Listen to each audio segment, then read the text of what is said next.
We kind of came up with some really interesting notions, and they were mainly to do with the fact that we've got so many art forms that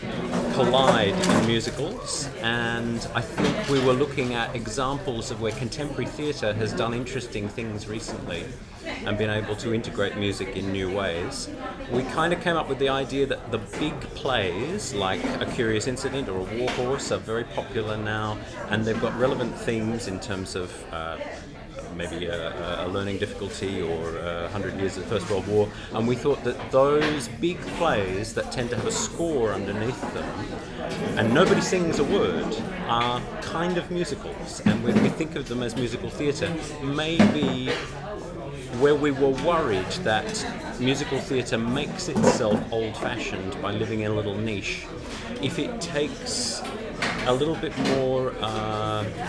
if it broadens itself, if it opens itself out to what those other forms of theatre that have music in them are able to be, then getting away from the question of is that commercial or is it funded, you end up with a more diverse potential in terms of what the writing could be about. And we had this divide between the kind of commercial on the one side and the funded on the other side. So the idea of the business artist, or the idea that on the commercial side it shouldn't be subsidised, and it's relevant to people who buy the tickets, so what's the problem? That a subsidised company will only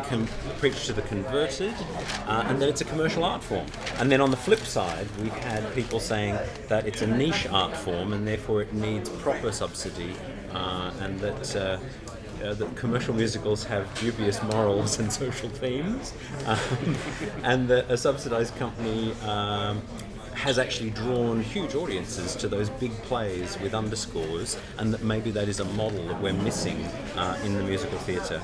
And that possibly there's, on both sides, people were saying that if there was more targeted development, it could come through tax write-offs from large corporations rather than having to come out of tax revenue from usual sources. We asked the question at the end of it all, does anyone have to sing in a musical? And I think that's a very good question, and that these big plays with scores are doing very well. And we also said that if we try to be so innovative, we may actually be tearing the form apart rather than moving the form forward. So some sort of respect for what is a classic,